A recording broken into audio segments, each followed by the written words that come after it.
me deeper than my feet could ever wander, and my faith would be made stronger in the presence of my Savior.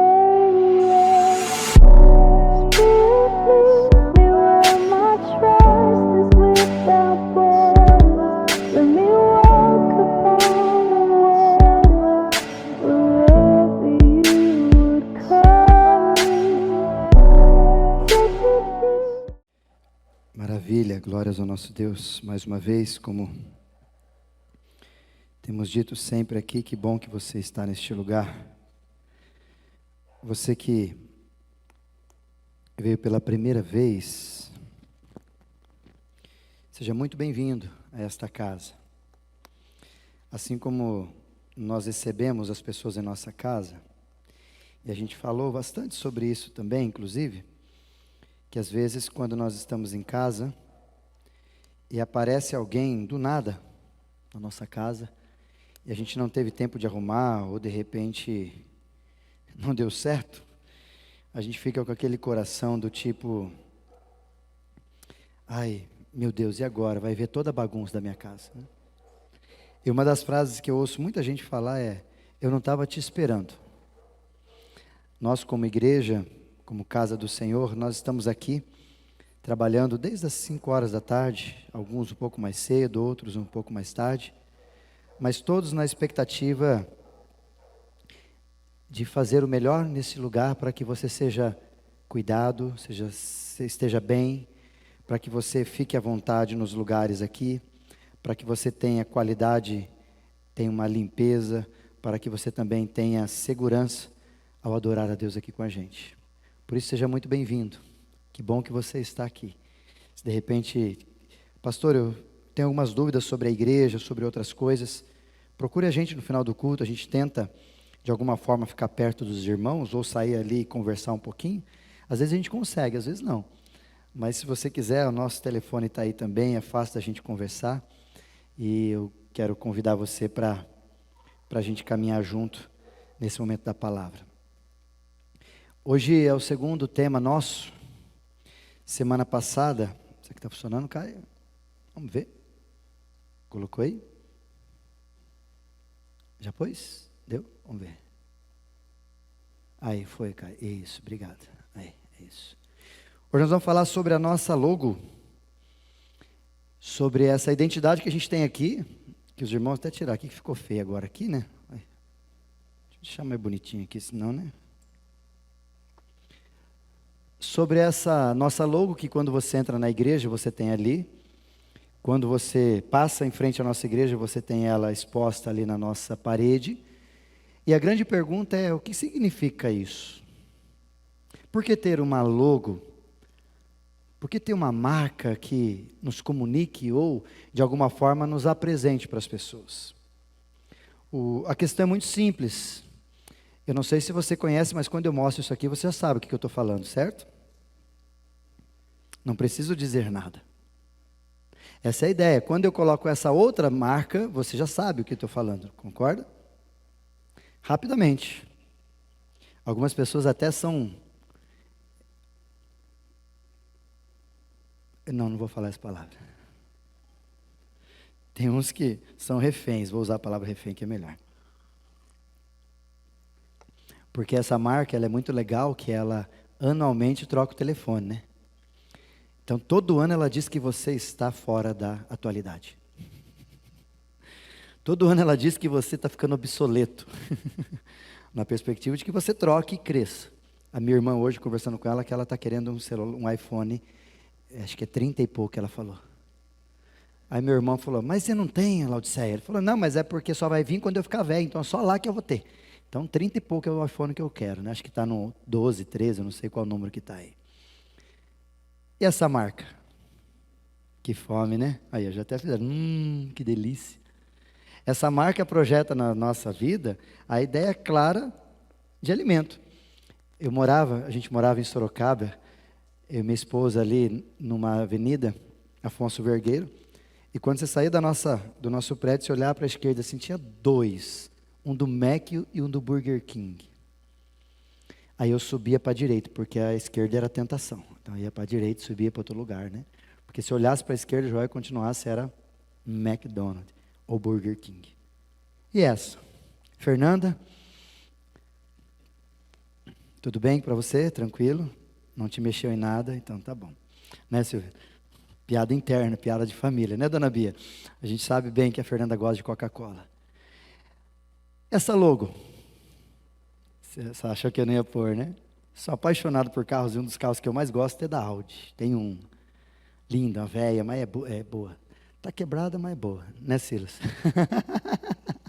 Mas está lá. E olha como que a gente desenvolve logo. Você já percebeu como que eles fazem logo? Vamos colocar aí para a gente ver? Olha o que eles fizeram com essa logo da Audi. Olha, presta atenção. Acho que tem que dar play aí, Caio. Isso, olha lá. Tem áudio, mas não precisa. Opa. Aí. Alfa Romeo, conforto da Mercedes, segurança da Volvo, o carro mais seguro do mundo. E esportividade da BMW.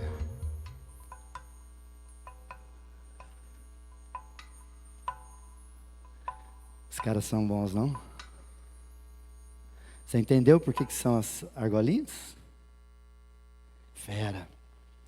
Todos os símbolos que a gente vê, eles não são, pode voltar para mim, eles não são abruptamente qualquer símbolo. Tem uma história por detrás.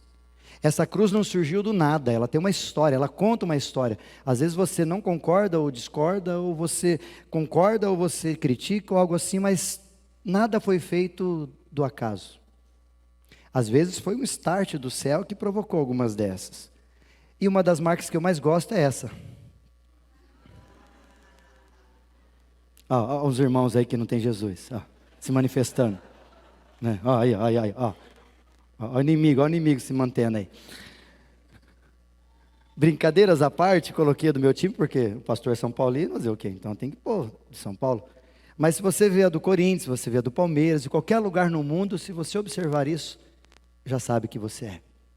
Quando eu estava no Canadá, junto com a esposa, familiares lá na casa do Paulo Júnior, eu fui treinar numa academia lá, na faculdade, e eu tenho uma calça do São Paulo, e eu fui treinar e um cara olhando para mim assim, chegou para mim, brasileiro, tentando falar português, né? Aí eu falei, sou. Aí eu fiz assim, tentando falar com ele em inglês também, sabia que era pior. E aí ele falou, olhou para a calça, apontou e falou assim, São Paulo, campeão mundial. Uau! Ganhei. Ele não podia dizer isso do Palmeiras, Joel, desculpa.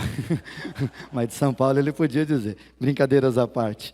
Olha quando você olha uma logo dessa e você sabe o que funciona, como é que funciona, e tem uma mensagem por detrás. Não foi à toa. E a despeito dessas logos, a gente também tem algumas logos que estão na entrada da nossa igreja. Essa, por exemplo, é a logo da IPI do Brasil.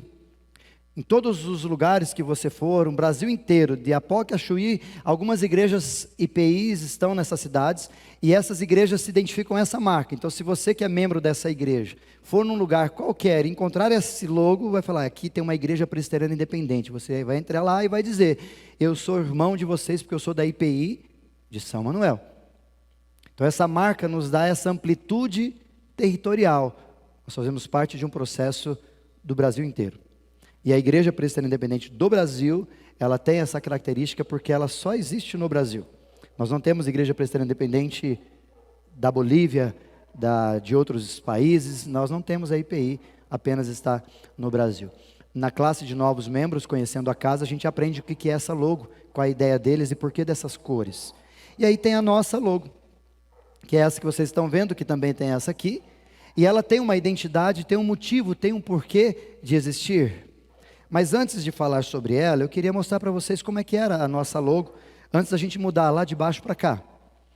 Antes da gente mudar, como nós falamos domingo passado, a mentalidade. Antes da gente fazer algumas perguntas mais pontuais para a gente. Essa era a nossa logo. Foi feita com muito carinho, foi produzida por um tempo oportuno. E nós mantivemos dela a frase embaixo ali, compartilhando o amor, que é a nossa identidade, compartilhar o amor. Mas nós mudamos a logo porque quando olhávamos para ela, a gente não conseguia saber exatamente do que se tratava. Porque se você pensar bem, quando você olha para uma igreja, a primeira coisa que você quer encontrar numa igreja é uma cruz, correto? Ou se há uma cruz, há a ideia de que ali é uma igreja. Se há um lugar que tem uma cruz, a nossa intenção, a nossa meditação sobre isso, é que de repente ali tem uma cruz. E nós partimos para essa mudança. Conversando com a liderança, como eu disse para os irmãos semana passada, nós tivemos um curso de liderança aqui que durou mais de um ano, online com os irmãos, e nesse tempo nós começamos a pensar inclusive a nossa logo, porque quando a gente começou a pensar uma nova ideia de ser igreja, a gente precisava de uma identidade. E aí surgiu um pouco dos rabiscos que nós fizemos a despeito disso.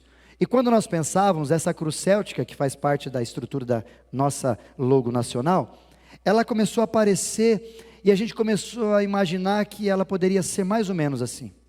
Só que a despeito da cruz, nesses riscos que a gente estava fazendo, a nossa logo, a gente precisava pensar da seguinte forma. A nossa logo tinha que ter alguns objetivos. Primeiro, ser claro que é uma igreja que a gente vive. Quando olhar para essa cruz, ele precisa ter identidade clara que é uma igreja, por causa da cruz. A segunda ideia é que ele olhe para a nossa logo e veja a nossa missão, claramente, como a da Audi, como da Nike, como da Coca-Cola, outra mais que é associada, caso você conheça profundamente. E a terceira ideia que é objetivada nas nossas ideias para o logo, é que haja um processo. Por que a gente está ali?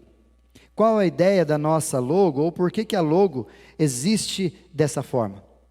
Foi então que a partir desses elementos, a gente começou a construir, e aí surgiu esse protótipo antes, com essas cores.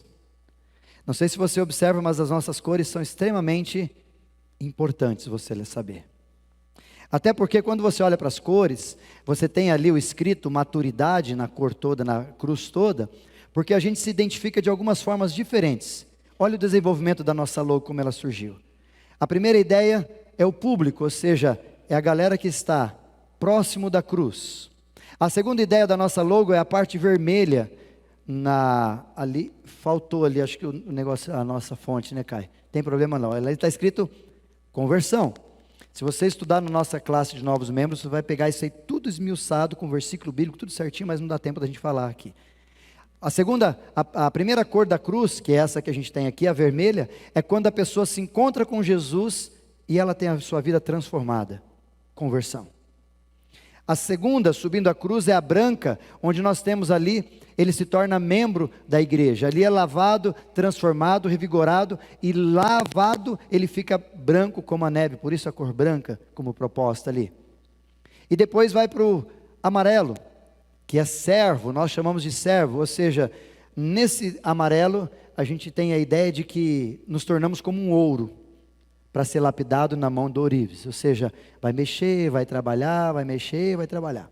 É nesse amarelo que Jesus tromba em nós com a palavra de Deus e fala, tu não vale nada, tu acha que você é grande coisa, tu não é nada. É nesse amarelo, depois que você entra para a nossa comunidade, e você começa a ler a Bíblia com muito mais profundidade, você começa a perceber que a gente precisa mudar em muito a nossa vida. É nessa parte amarela que tudo isso acontece. E depois, nós vamos para a parte azul, que é a da liderança horizontal, onde nós continuamos passando e vivendo essa liderança.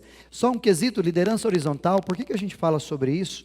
Porque a nossa ideia de liderança, a despeito da cruz, tem a ver com horizontalidade, como Jesus fez.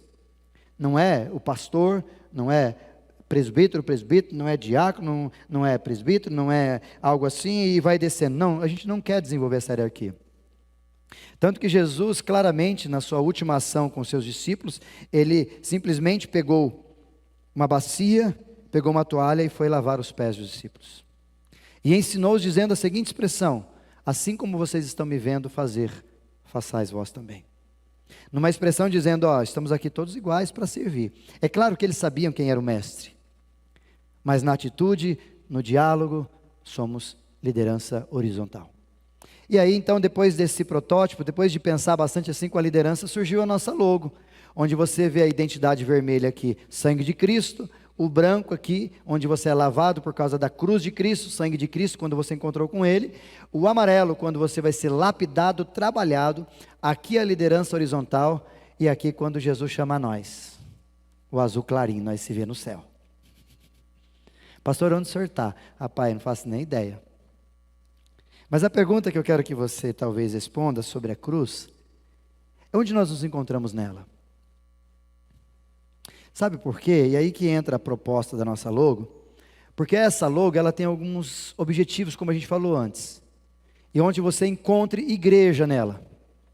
Onde você encontre missão nela. Onde você encontre processo nessa logo. E será que a gente encontra isso?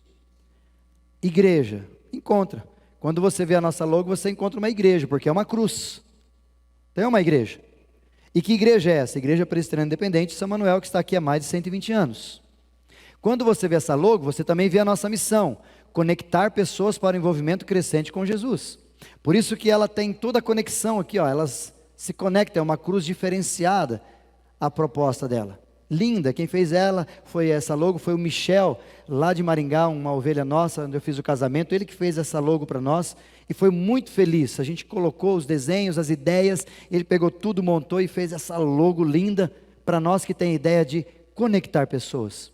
Por isso que ela é toda conectada. Não tem um lugar só que ela não esteja conectada.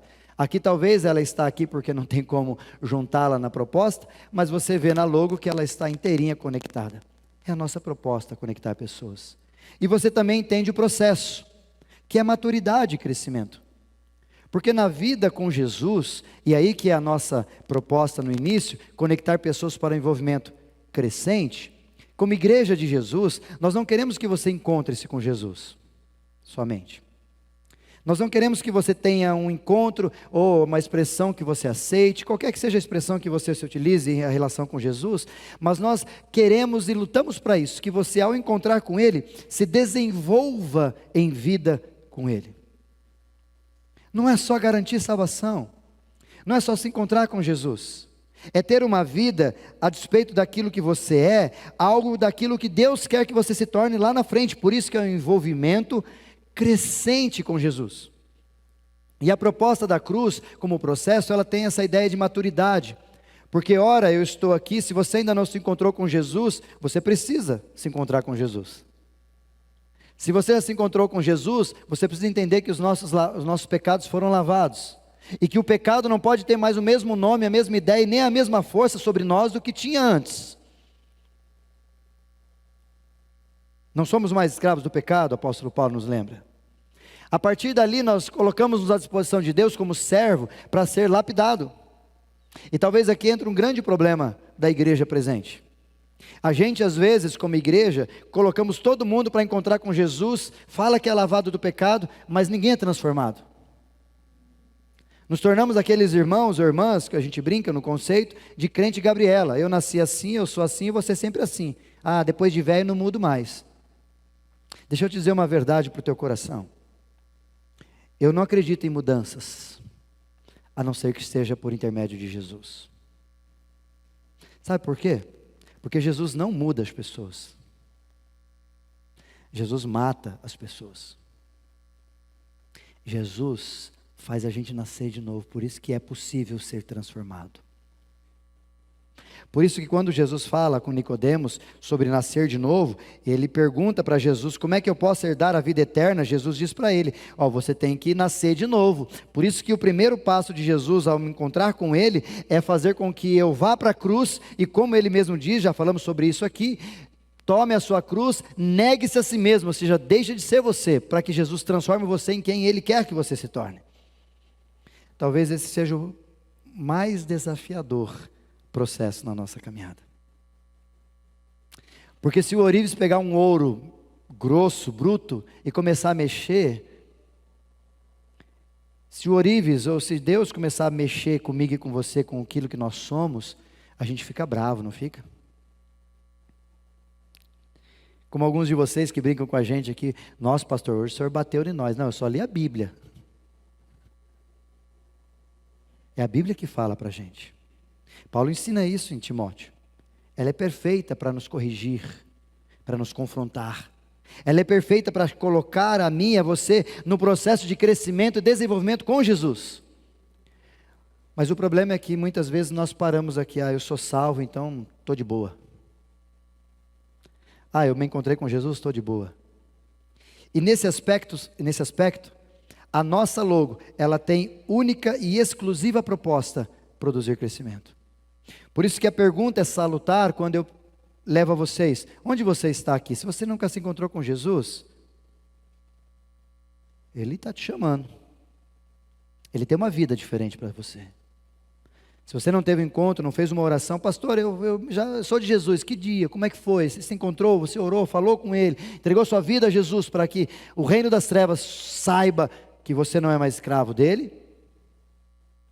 Esses dias uma pessoa me procurando, falando assim, mês passado melhor, em março: pastor, eu me encontrei com Jesus. Eu falei: como é que foi? Eu fiz essa, não sei porquê, mas eu fiz essa pergunta: como é que foi o dia? Ele falou: então, eu estava em casa, eu ouvi uma mensagem aí no meu coração, em secreto eu orei e me entreguei a Jesus.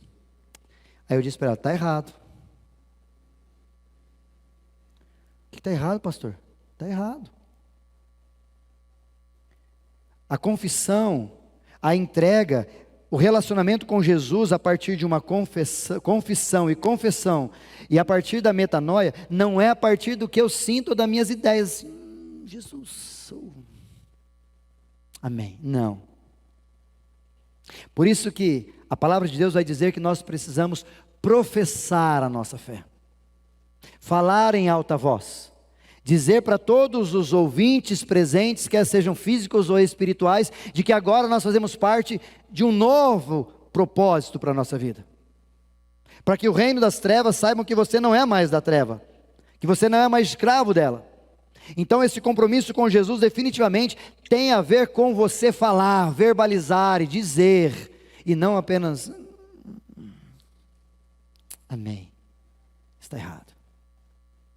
Talvez está certo em parte porque você entendeu o que Jesus quer para a sua vida, mas está errado porque o reino das trevas, principados e potestades, não souberam da sua decisão. E por não saberem da sua decisão, vão continuar fazendo, vão continuar azucrinando e vão achar sempre que você é perdedor e não um vencedor, como Jesus disse que nós somos mais que vencedores. Por isso a pergunta nesse primeiro instante da cruz é: você já se encontrou com Jesus de verdade? Depois que nos encontramos com Jesus, como eu disse, o outro lugar que nós nos deparamos com a cruz é olhar o pecado de forma diferente. Agora o pecado não é mais pecado, você que talvez venha na quinta já aprendeu sobre isso, agora é iniquidade.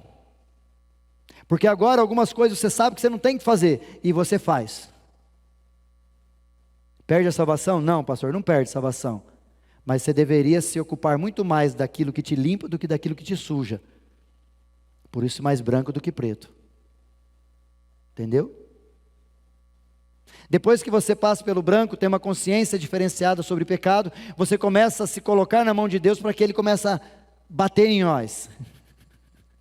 Transformar a nossa história. Mexer no jeito que eu sou, que eu aprendi com o vô, com a avó, com o tio, com não sei o quê, e Jesus vai falar: não, agora você vai aprender comigo. O jeitão meu, o jeitão duro, o jeitão estranho, o jeitão errado de ser, Jesus vai trabalhando comigo na parte amarela ali. Como o ourives mexe com o ouro. E a partir disso eu subo. E fico tentando ser de alguma forma um líder horizontal. Pastor, então quando eu passo por tudo e fico lá eu não desço mais? Não, todo dia você tem que passar pela cruz. Quando Jesus disse para nós o quê? Pegue a sua cruz. Quando Ele falou pega a sua cruz? Todo dia. Então talvez vai chegar um dia, na segunda-feira, que talvez você não gosta muito da segunda, e vai olhar e falar: nossa, eu estou precisando ser lavado pelo sangue. Ou talvez você no final de semana fale: nossa, essa semana foi terrível, como Jesus trabalhou comigo. Então a sua semana foi amarela. Nossa, Jesus foi bravo. Ou talvez a sua semana foi azul. Poxa, hoje eu trabalhei bastante para Jesus e foi uma loucura. A gente vai transitar na cruz o tempo todo, para cima e para baixo. Mas a grande dificuldade que às vezes a gente encontra em algumas igrejas, inclusive na nossa, é o conceito de às vezes olhar para a nossa igreja e não entender que algumas coisas precisam mudar. E eu quero te levar ao livro de Efésios, se você puder com a sua Bíblia, Efésios capítulo 4.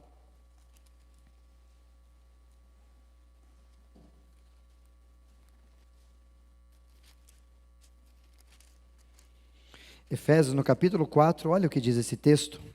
a partir do versículo de número 11.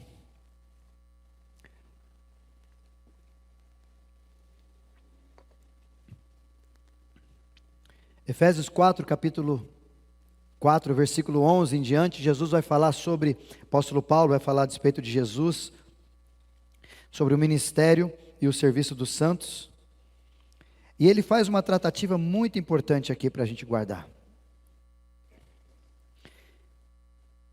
Está comigo aí? Achou na sua Bíblia? Nós vamos projetar, por causa da projeção aqui, não dá para tirar ali. Então alguns textos vão ser físicos mesmo, ou digitais na sua mão. O texto do versículo 11 diz assim: 5 ministérios que Deus dá à igreja. Para quem vem quinta-feira no estudo sabe o que eu estou falando. 5 ministérios. E ele mesmo concedeu uns para apóstolos, outros para profetas, outros para evangelistas, e outros para pastores, e outros para mestres. 5. Todos esses ministérios que Deus dá à igreja têm um fim. Qual que é o objetivo? Versículo 12. Com vistas ao aperfeiçoamento dos santos, para o desempenho do seu serviço, para a edificação do corpo de Cristo. Então são 3 projetos que os ministérios que Deus deu à igreja são utilizados: aperfeiçoamento de todos nós, para desempenharmos o serviço que Ele nos deu para fazer, e para edificar a igreja, o corpo de Cristo. Só que aí ele entra no versículo seguinte, dizendo assim: todo esse processo é feito até que todos cheguemos à unidade da fé e do pleno conhecimento do Filho de Deus, à perfeita varonilidade e à medida da estatura da plenitude de Cristo.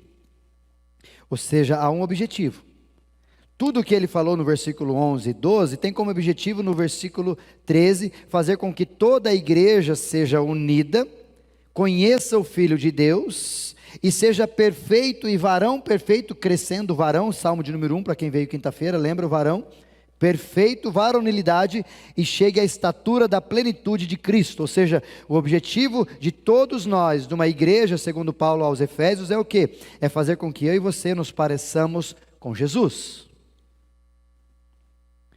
Versículo seguinte: para quê? Por que a gente tem que se parecer com Jesus todo dia? Por que a gente tem que passar pelo processo do amarelo, do branco e do amarelo sempre? Olha por quê. Para que vocês não sejam mais como crianças,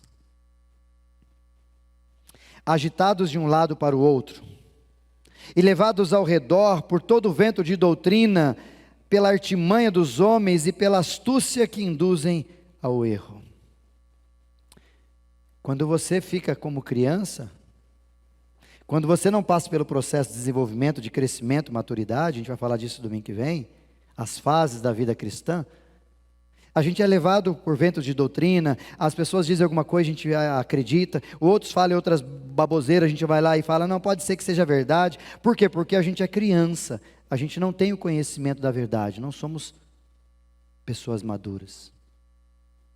Mas ele continua no versículo seguinte: mas, seguindo a verdade, e conhecereis a verdade, Jesus diz, eu sou o caminho e a verdade. Então, seguindo a verdade, a palavra de Deus, o próprio Cristo, cresçamos em tudo naquele que é o cabeça, Cristo. Ou seja, o objetivo maior é que eu e você tenhamos essa consciência, crescer, não ser mais o mesmo, desenvolver como seres humanos em todas as faixas etárias ou em todas as áreas da minha vida, mas que a gente cresça e se desenvolva como ser humano melhor, inclusive na nossa espiritualidade. E para que é a vista desse crescimento? De que em todo o corpo, bem ajustado, consolidado, pelo auxílio de toda a junta, segundo a justa cooperação de cada parte, efetua o seu próprio aumento, para a edificação de si mesmo em amor. Paulo finaliza esse texto dizendo para nós algumas coisas muito claras, e eu quero tirar desse texto para a gente pensar. verdades não só sobre a nossa logo, mas por que a gente tem como intenção da nossa logo ser uma proposta de crescimento. Por isso que quando você olha objetivos de Deus para nós, para mim, para você quanto homem, ser humano, primeiro é que sejamos batizados. Mateus capítulo 28, versículo 18 a 20 diz: Ide, portanto, e fazei discípulos de todas as nações, batizando-os em nome do Pai, do Filho e do Espírito Santo. Depois de serem batizados, a proposta é que sejam ensinados. Por isso que nessa igreja, você participando aqui, você vai sempre ser levado e confrontado pela palavra de Deus. Pois a própria apóstolo Paulo diz que a palavra de Deus é como uma espada. Ela não é uma faca. Não sei se você já percebeu isso. Ela não é um facão. Ela é uma espada. E como espada, o próprio autor vai dizer que ela é como, tem dois gumes, ou seja, ela corta de um lado e corta do outro. Se você estiver levando uma facada, mas facada só corta a hora que ela entra. Do outro lado, aqui em cima, não corta. Só corta no lado afiado. Espada não. Espada ela corta dos dois lados. Do lado de cá, do lado de lá. Se tirou, se pôs, do jeito que você quiser, ela vai arrebentar nós. E o autor fala que a Bíblia é como espada. Porque ela tem duas propostas no seu projeto quando adentrado ao nosso coração. Ela conforta quando a gente está desesperado. E ela confronta quando a gente está acomodado. Ela sempre vai incomodar a gente. Ela sempre vai confortar a gente. É só a Bíblia. Por isso que talvez muitos de nós estamos felizes em algumas comunidades ou igrejas que às vezes não pregam a palavra e só pregam coisas que você gosta. Ou coisas que te façam bem. Como talvez a expressão, você vai ser vitorioso. Você é abençoado, Jesus cuida de você, Deus te ama, tudo que você pedir Ele vai te abençoar. Talvez esses tipos de palavras fazem muito mais ouvintes do que esse tempo que a gente está falando. Mas como nós, no DNA da igreja, como estrutura nossa, somos fiéis à palavra, eu tenho que te dizer o que o texto está dizendo. E o texto aqui literalmente está chamando a gente de criança, quando a gente não cresce. Paulo é um pouco mais pesado, a gente vai falar disso semana que vem. Ele não chama de criança, ele chama de retardado. Retardado é que retardou o processo. Chama nós assim. Mas isso é para a semana que vem. Por isso que a igreja, segundo o próprio Jesus, ensinou a gente a batizar e a ensinar. E vocês estão sendo ensinados pela palavra. Depois de ensinar, a gente precisa crescer. Não tem outro caminho. Porque se você ficar frequentando a igreja já há um ano, desse jeito que a gente está vivendo, e não evoluiu nada na sua vida com Deus, na sua vida espiritual, e nada do que você veio fazer aqui produziu diferença na sua vida, na sua família, ou no seu trabalho, ou algo assim, você está perdendo o seu tempo. Alguma coisa está errada. Nós não estamos crescendo. Nós não estamos nos desenvolvendo. E por último, o objetivo final de Cristo, segundo o próprio apóstolo Paulo, não aqui somente, mas em outros textos, é que eu e você sejamos parecidos com Jesus. Deixa eu fazer um exercício com você. Dá uma olhada para o teu esposo, para a tua esposa, para o teu vizinho aí, que é da tua casa. Olha nos olhos, dá uma olhada assim só. Aí responda no teu coração, não precisa dar sintomas e nem sinais. Ele se parece com Jesus?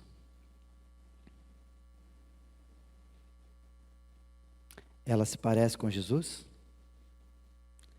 Brincaram comigo esses dias falando isso. Pastor, minha esposa parece com Jesus. Ah, é? Quando está dormindo.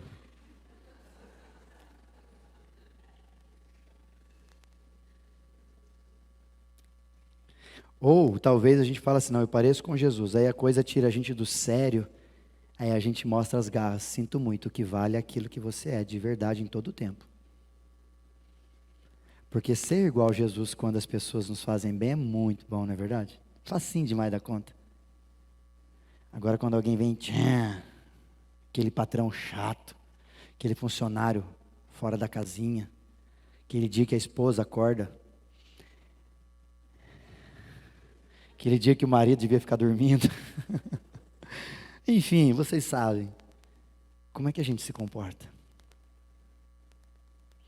Por isso que, queridos, a despeito desses tipos de procedimento, tem alguns textos muito claros que a palavra de Deus nos coloca e eu quero que você leia comigo. Olha o primeiro, Timóteo capítulo 2, versículo 4.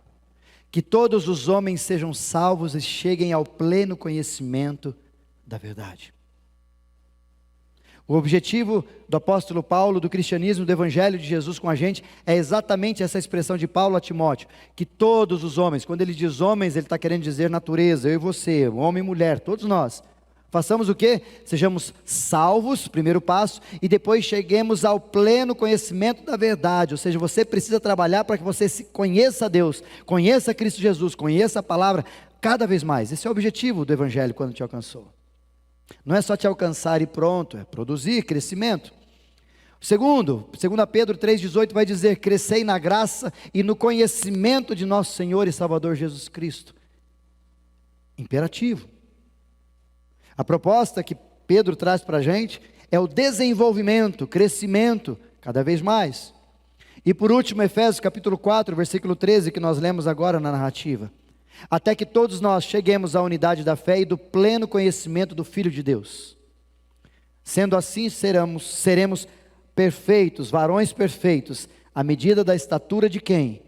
De Cristo. Há uma referência, há um objetivo a ser alcançado e há um caminho a ser trilhado. Buscar conhecimento.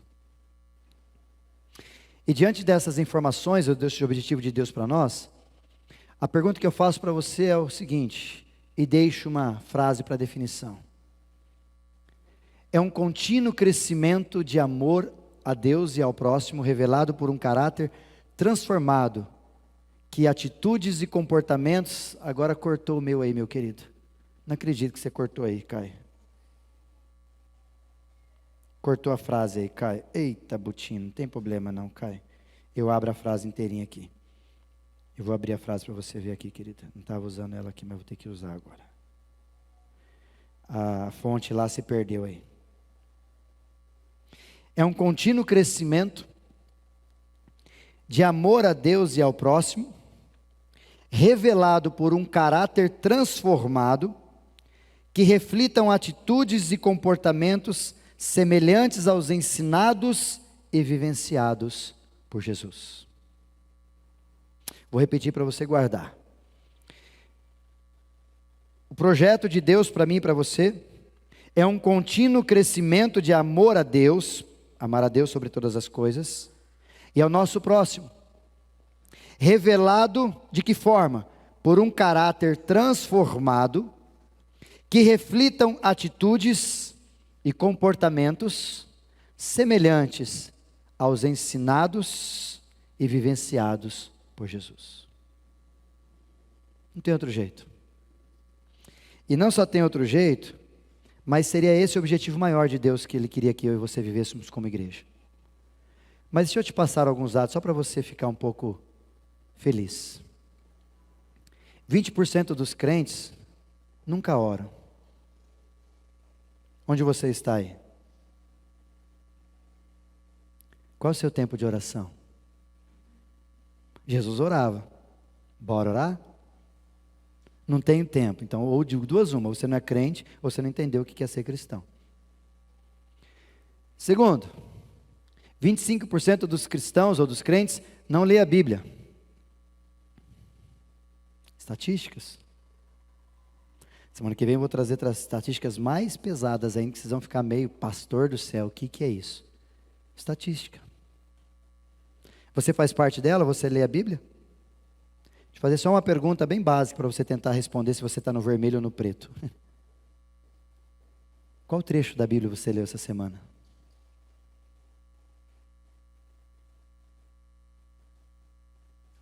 Se você diz, pastor, não li, eu ouvi, eu falei, não estou falando de ouvir, estou falando de ler. Aquele projeto nosso de conversando com a palavra é muito bom, a gente ouve a Bíblia, mas não é suficiente. Nada muda o contato com as Sagradas Escrituras. Não abra mão disso não. Mais um. 10% dos cristãos se reúnem em casa para um tempo devocional com a família. Isso é o mais chocante, não? Só 10% de uma igreja se reúne em casa para conversar sobre a palavra de Deus, num culto devocional. Isso é terrível. Porque por várias vezes, desde o Antigo até o Novo Testamento, a palavra é muito clara sobre onde nós devemos proceder. Igreja é só um detalhe. A maior ação cultica que você precisa viver é na sua casa, para os teus filhos verem, observarem. Como eu disse alguns domingos atrás, talvez nós somos as últimas gerações que vão dizer: minha mãe orava, eu via várias vezes minha mãe orando. Porque os filhos aqui talvez não enxergam mais os teus pais orando, nem sozinho, nem individual, nem coletivamente. Já já nós vamos ter a apresentação das crianças, cantando para as mães. Pergunto para você: teu filho te vê orando? Segundo o texto, apenas 10% fazem isso. E por último, 95% dos crentes nunca ganharam alguém para Jesus. Nunca cuidaram de alguém. Nunca discipularam alguém. Nunca fizeram com que alguém amasse a Jesus como eles amam a Jesus. Apenas 5% fizeram isso. Talvez o diagnóstico de estatística de práticas espirituais de alguns cristãos seja exatamente esse. Criança achando que é maduro. E eu fico não só triste por causa disso, porque quando eu olho para o texto eu tenho algumas ideias que eu quero que você guarde. A primeira delas, grave no seu coração. Por que eu preciso crescer? Porque crescer não é uma opção, é uma obrigação. Até porque não só é uma obrigação, mas todo ser vivo cresce. Você planta uma folha, planta uma semente, qualquer coisa na expectativa de quê? De que ele morra? Plantei lá, gastei meu tempo, não quer que cresça? Não, só está perdendo tempo. Todo ser vivo foi desenvolvido para crescimento. Todo ser vivo passa pelo processo do crescimento. Por que na sua área profissional você busca crescer? Porque é lógico. Por que na tua área emocional você busca se desenvolver? Porque é lógico. E por que na sua área espiritual você não se busca desenvolver? De duas uma, porque você não entende que isso é responsabilidade, como está na Bíblia, ou talvez porque você nunca experimentou o que é viver de verdade o que a palavra de Deus diz. Nunca provou e viu como Deus é bom. Por isso que o texto de 1 Pedro, capítulo 2, versículo 2, diz assim, desejai ardentemente como crianças recém-nascidas o genuíno leite espiritual, para que por ele vos seja dado crescimento para a salvação. Ou seja, a busca da proposta que Deus nos dá a partir do apóstolo Pedro é que eu e você precisamos desejar ardentemente como crianças recém-nascidas o genuíno leite. E eu vejo infelizmente alguns irmãos e irmãs que não crescem porque não estou bem. Imagina se a vida fosse assim, de forma prática. Se olhasse para o seu bebê que acabou de nascer. Tem um bebê aqui? Cadê a pequena Janaína? Ficou em casa? Eu queria usar ela aqui. Tem uma criança aqui, eu não estou vendo mais criança. Tinha uma aqui. Está tudo lá brincando, né? Olha que coisa boa. Mas imagina você, Janaína, com a sua criança, com a sua pequena, e de repente olha para ela, ou a Laurinha, ou as crianças nossas aqui. E aí essa criança não cresce. Você fica feliz? Por quê? Não tem problema. Só não cresceu, só não se desenvolveu. Mas nós, a despeito do que vemos, algo que não produz, nós nos incomodamos.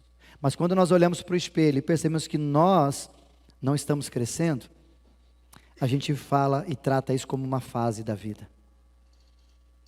Que erro nosso. Porque quando Pedro usa a expressão desejai, ele não está dizendo que Deus vai produzir isso em você. Deixa eu dizer bem claro, olhando para você aqui. Não é obrigação de Deus te produzir crescimento. É postura minha e sua, de consciência, correr atrás disso. Por isso que é desejai. Não é ore para Deus para que Ele produza crescimento. Não tem nada a ver, não tem nenhum texto assim. Em outras palavras, o texto está dizendo assim, viu? Levanta e vai, faz alguma coisa. Levanta e produza. Se mexa. As coisas não vão cair do céu assim nas suas mãos. Ou você faz, ou você não faz. Como essa semana, um filme que eu estava assistindo, muito lindo, e ele dizia assim, a pessoa dizendo, qual a diferença de uma menina que estava nadando, né, e ele é o treinador da criança. A diferença de quem treina e quem não treina é o resultado no final. E ele brincava com ela e dizia para ela: seja quem treina, seja quem faz. Ah, mas não estou com vontade. Então você não está querendo tanto o que você quer. E quando a gente olha para esse texto, corroborado com mais um de Hebreus, ele diz assim: portanto, deixemos os ensinos elementares a respeito de Cristo e avancemos para a maturidade. Mais uma postura do autor dizendo: ó, é ação minha, é obrigação, é consciência de que eu não posso ser mais o mesmo a despeito daquilo que eu estou vivendo. Por isso, algumas perguntas sobre isso. Toda área requer desenvolvimento. Por que a espiritual sua você deixa de lado? Até academia nós vamos, né? Para crescer fisicamente. Tenta pelo menos, né? O Gabriel não tenta, o Gabriel é forte, né, Gabriel? Né, Davi? Quanto que é? Quanto que é, Luiz? 100 quilos ali, ó. Viu? Eu falei que ia falar um dia, dançou. 100 quilos ali. Não é, Brunão? Nós não aguenta muito essas coisas. A gente vai para desenvolver, por que a gente não faz isso espiritualmente? Mais uma pergunta para você: todo ser nasce para crescer. Todo ser, e um cristão nasceu para crescer, para desenvolver, para ser algo parecido com aquilo que Deus quer que eu e você nos tornemos, que é igual a Jesus. E a terceira ideia para você guardar: em qual área lhe falta essa consciência? Tu é um bom profissional, mas espiritualmente tu está deixando a desejar. Tu é um ótimo pai, um ótimo jogador de futebol, né, Romário? Cadê o Romário? Está ali. A gente gosta do futebol. Mas as outras áreas? O segundo ponto, uma pessoa uma vez perguntou para mim: pastor, qual seria a sua maior crise? Se você pudesse responder assim de pronto. Eu falei: minha maior crise seria não encontrar os meus filhos no céu.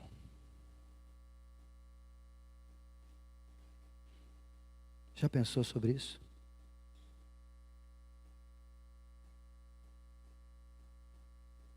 Como é pesado? E talvez porque a gente não cresce, não se desenvolve, não leva ninguém da nossa família para crescer, talvez a gente vai criar um monte de gentinha pequena perto de nós que nunca soube o que é crescimento. A segunda ideia que o texto nos traz é que Paulo, nesse texto mesmo diz, quando ele coloca para a gente a ideia de que, para que não sejamos como crianças. E Paulo corrobora não só com Efésios, mas também com 1 Coríntios capítulo 3, versículo de 1 a 9, quando ele vai falar um pouquinho sobre esse problema. Se a primeira ideia é que é uma obrigação nós crescermos, a segunda é que uma falta de crescimento espiritual gera crescimento carnal. Ou seja, não tem em cima do muro, já tem falado isso várias vezes para nós aqui, não existe em cima do muro, ou você cresce, ou você não cresce. Não existe crescer mais ou menos. Essa vida com Jesus é igual grávida. Eu estou meio grávida. Conhece alguém meio grávido? Não existe. Ou está ou não está. Jesus diz assim, sim ou não, não. E quando a gente não cresce espiritualmente, é claro, é fato, é só dar uma olhada para o redor. A carne está ganhando da gente. A gente está ficando gente estranha, gente esquisita. E conhecedor da palavra. Olha o que diz a palavra de Deus, 1 Coríntios capítulo 3, versículo 1 até o 9. Eu citei alguns aqui para a gente ser mais rápido. A primeira característica que ele coloca nesse texto é que começaram a haver ciúmes dentro da igreja de Corinto. Por quê? Porque é tudo carnal. Olha para o outro: por que aquele irmão faz aquilo lá? Por que eu não posso fazer? Por que aquele homem faz daquele jeito? Por que o pastor chama aquele lá? Por que não chama aquele outro? Por que o pastor vai na casa do irmãozinho? Não vai? Ciúmes. Fruto de carnalidade. Segundo, contendas. Ele esboça tudo isso, depois você lê em casa. Mas uma ideia que Paulo fala para os corintianos lá, para a galera da igreja de Corinto: gente, para que essas brigas? E todas essas brigas, elas surgem por causa de carnalidade. Por causa da gente deixar o nosso Isaías falar mais alto do que o Jesus em Isaías. E a terceira e última que ele coloca com claridade para nós é o partidarismo. Eu não gosto de fulano, eu gosto de ciclano. Aqui nós não temos, só tem esse pastor que você tem que aguentar. Mas se tivesse uns 2, 3 pastores, a briga é essa. Eu gosto mais do pastor fulano do que do pastor ciclano. Aconteceu com Paulo, não só aqui, mas em outros lugares, quando alguns falaram, eu sou de Paulo, eu sou de Apolo, eu sou de Pedro, eu sou de tal. Não, não, nós não somos de ninguém, nós somos de Jesus, é o foco, não é ninguém, não é homem. Pôs a gente nessa proposta de achar que somos líderes partidários. E toda essa referência que Paulo coloca em 1 Coríntios capítulo 3, versículo 9, de 1 a 9, ele corrobora com Gálatas 5, que Gálatas 5 vai dizer para nós, que há uma luta incessante dentro de nós entre a carne e o espírito. Um militando contra o outro, ou seja, um vence o outro, os dois estão brigando, os dois querendo que alguém vença. Eu venço, ou carne vence, ou espírito vence, ou carne vence. Essa luta dentro de mim e dentro de você, diz o texto. E a pergunta talvez que a gente precisa se responder é essa: quem está ganhando essa batalha dentro de nós? Se você não está crescendo, provavelmente você é muito carnal. Pastor, mas aonde que dá para perceber que eu sou carnal? Suas palavras, suas posturas, a ausência de perdão, porque perdão não é da carne, perdão é do espírito. Quem está ganhando na gente? Tens demonstrado evidência de crescimento carnal ou espiritual em você? Quem mais aparece em nós? E por último, a terceira ideia, precisamos crescer para gerar filhos. Criança não gera filhos, bebês não geram filhos. Vamos falar sobre isso mais profundamente semana que vem, mas o conceito de gerar filhos na palavra de Deus é diferenciado. E quando ele diz que nós nos tornamos jovens ou quase homens, varão ali, quer dizer que nós temos responsabilidade e carregamos em nós o sêmen, produto de vida dentro de nós. E a mulher a possibilidade de receber esse sêmen e produzir através dos seus órgãos ali uma vida. Isso é maturidade. E quando o texto nos incomoda, dizendo que nós vamos crescer para gerar filhos, a ideia é muito clara, que está lá no Salmo de número 32, versículo 9. Queria que você abrisse nesse texto para a gente lê-lo. Salmo 32, versículo 9. Não sei se você já leu esse texto, mas ele é bem diferente. Olha o que diz esse texto.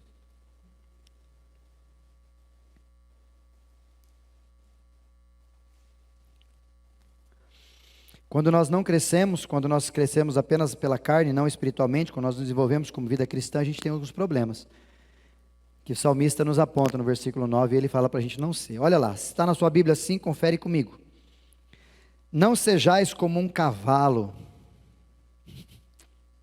Não é para ler para ninguém, tá? É a Bíblia. Não sejais como um cavalo, ou como uma mula. Mula é pior que cavalo. Precisam entender por quê. Olha lá. Ambos sem entendimento, os quais com freios e cabrestos são dominados. De outra sorte, nunca nos obedecem. O que o salmista está dizendo para nós, e aqui eu não sei se você conhece a mula, mas a mula é o resultado da égua com o jumento. Dona Bia, que era lá de cima, lá era mais ou menos isso, né? Égua, jumento da mula. Ou seja, é um animal híbrido, que é o nome que a gente está vivendo bastante hoje. E quando o salmista fala para a gente não ser igual a mula, ela está orientando a gente para a gente ter cuidado, porque esse animal híbrido, ele não tem identidade. Você é filho de quem? Filho de uma égua. E teu pai é um jumento, por isso que tem esses dois ditados lá em cima. Por isso é uma mula. Você não é de uma égua de um cavalo, você é da égua do jumento, ou seja, dois trem que não sabia o que estava fazendo lá perto, juntou os dois e deu uma mula. E a mula, por ter características muito claras, não sei se você sabe disso, mas a mula é estéril. Pastor, não dá para colocar mula com uma... Não vai sair nada.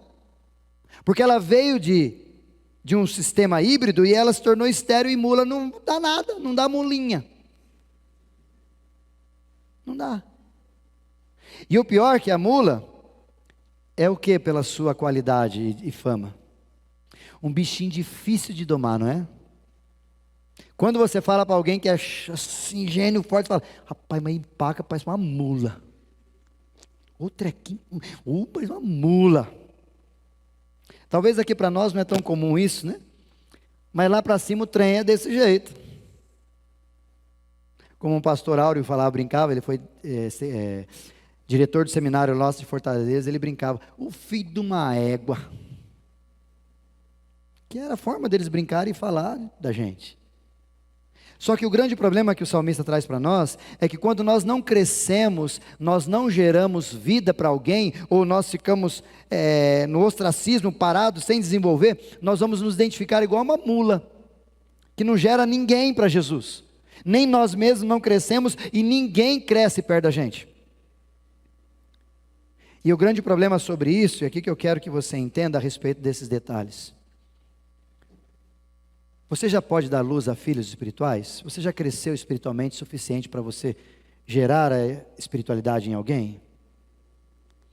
Alguns anos, mais ou menos uns 20 a 30 anos atrás, havia um conceito muito claro que chamava-se pais espirituais. Anderson e André, o que vocês foram, o que o Anderson foi para o André, onde conduziu a Jesus. Pais espirituais. Quem você trouxe para Jesus?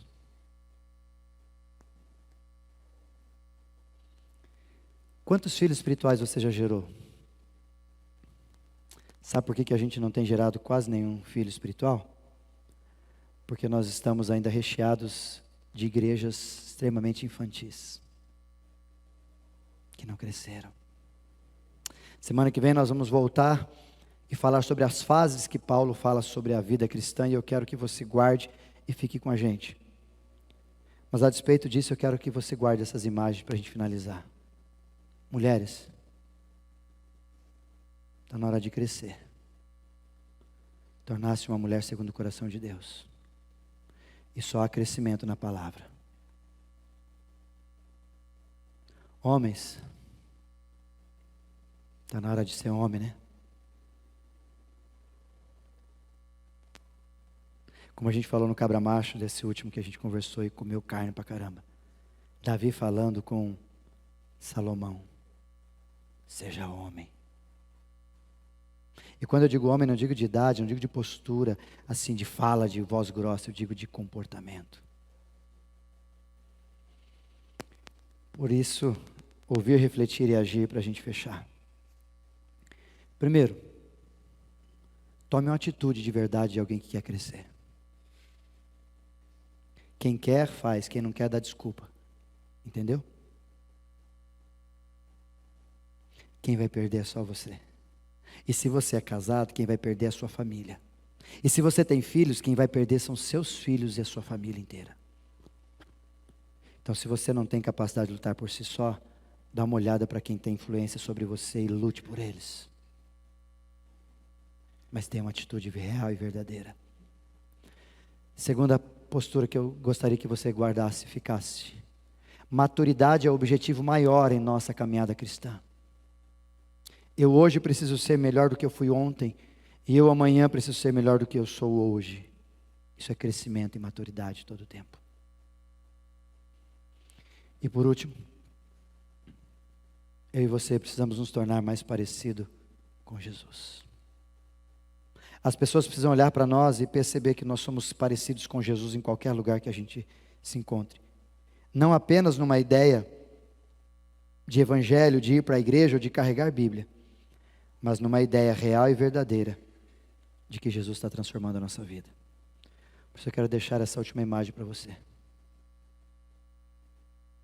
Você pode. Melhor você precisa. Não dá para ser o mesmo mais.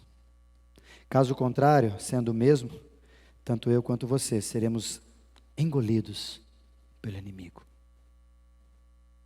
E eu finalizo para a gente continuar semana que vem a segunda parte desse texto, conversando sobre as fases da vida cristã. Eu gostaria que você viesse para você se identificar ali. Quero finalizar com essa pergunta ao teu coração. Por que não crescer? Por que não evoluir? Talvez algumas coisas na sua vida ainda estão travadas ou empacadas porque a gente está travado nisso aí. Talvez algumas portas na nossa vida não se abrem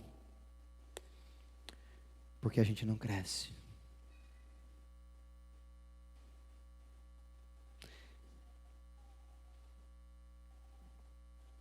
Se eu pegar Silvino, Tânia, cadê? Se eu pegar uma nota de R$100, difícil de achar, né? Mais 100, cada vez mais raro. E der para a Laurinha, você acha que ela vai fazer o quê? Talvez até rasgar, né?